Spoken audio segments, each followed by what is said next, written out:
Welcome back again for another episode of the Stevens Fishing Academy blog.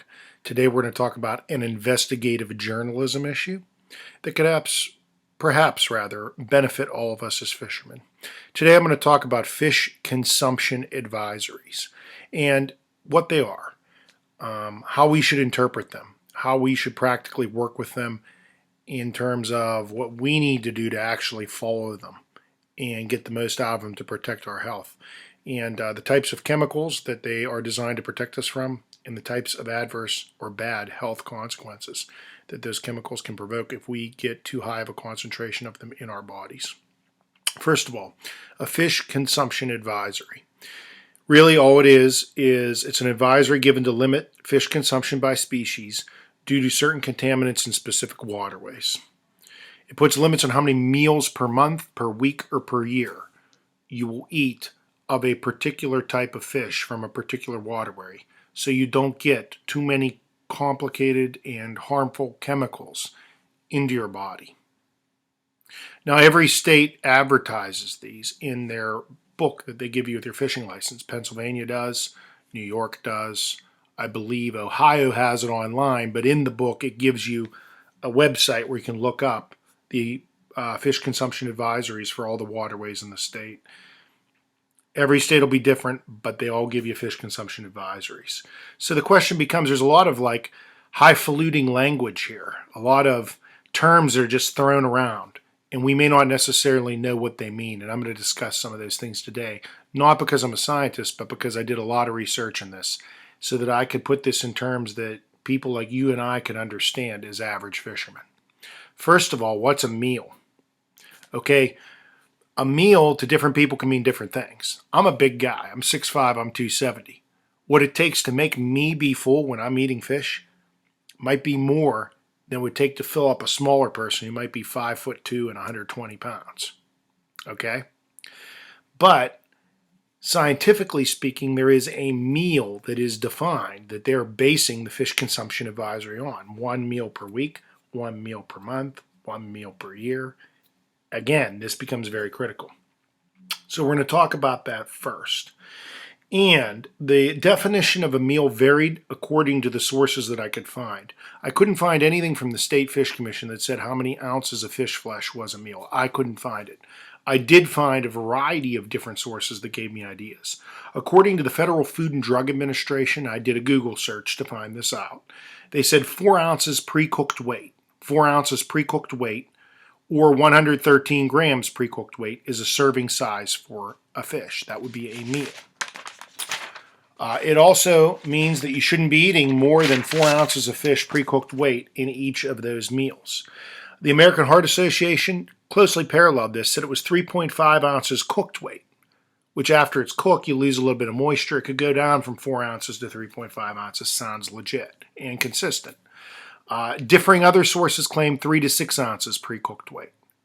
So anywhere from 3 to 4 ounces is a pretty good ballpark on what is the definition of a meal. And believe me, I consulted various sources. If you Google search this, you will find out that the EPA, the FDA, Food Network, all kinds of different places have info on what's the size of a meal. And everybody's a little bit different, but it's anywhere from 3 to 6 ounces. So what is the actual visual that you can use to see what the size of a meal would be if you're sizing it up to the piece of fish that you're eating? Well, one thing that was offered was a cell phone. The size of a cell phone is the size of a meal. Another was the palm of your hand, excluding your fingers. That's about 3 to 6 ounces in there. I mean, without weighing it on a scale, because if we're at a hunting camp or a fishing camp, we aren't going to be able to do that. If we're shore lunching, we aren't going to always be able to do that. Another thing that was offered was a deck of playing cards, the size of a deck of playing cards. So with those visuals in mind, when they say 1 meal per week, 1 meal per month, 1 meal per year, it's only that small. Look at this. This is small of a piece of fish. And this is something that got me to thinking, because whenever I'd go fishing, if I got a limit of walleye, like say up at Lake Erie, I myself and a lot of guys do it, we probably overeat. We want to eat them while they're fresh. We want to get it while it's still good and it's not frozen. It's great. It's tasty. It's wonderful. But when you have 6 walleye, you have 12 fillets, I guarantee you, if you eat 3 or 4 of those fillets, you're going over 4 ounces. So let's talk about some of the chemicals that you'd be ingesting and possibly could be ingesting if you innocently enough eat a whole limit of fish in one sitting, which a lot of guys could do, or a half a limit of fish in one sitting. And you would need to know what you're putting in your body. In the industrial or post-industrial Midwest and Northeast, which is where I'm at, in the so-called Rust Belt, there are 3 chemicals that were most prevalently found in the states that I studied in their waterways. One would be PCB, Papa Cameron Beta. PCB, or the initials, are polychlorinated biphenyls. And what they do is they cause a lot of problems, but most commonly, like if you're eating too much of them, the reactions that were listed that would, tip you off if you got a problem, if they're concentrating too much in you, would be skin conditions, rashes, possible liver damage. The second chemical that was listed was chlordane. It causes nervous system damage, digestive system damage, and also liver damage if consumed in too high of a quantity. The third would be mercury, which can cause a whole host of things. I'll list quickly. Numbness in the extremities, muscle weakness, impairment of neurological functions, speech, walking, hearing, peripheral vision loss, or walking difficulty, speech difficulty, hearing difficulty, and peripheral vision loss. I'll restate that. Loss of mental function, especially in children. Emotional changes or anxiety and skin rashes.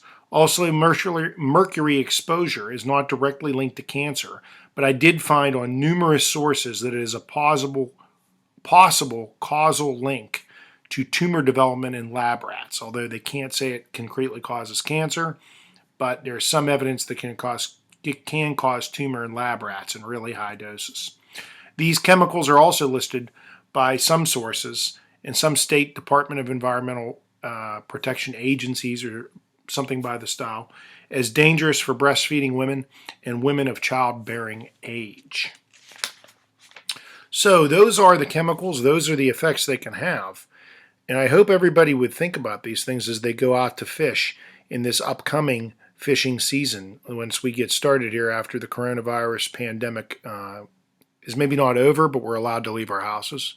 Because when you get a piece of fish this small, that's your limit. And in each waterway, your book that comes with your fishing license will tell you how often you can eat a piece of fish that small and still be safe. It really was shocking to me when I looked into this because it's a lot of waterways and a lot of game fish like walleye, bass, things that people would potentially be keeping, especially walleye and panfish, fall into some of these categories.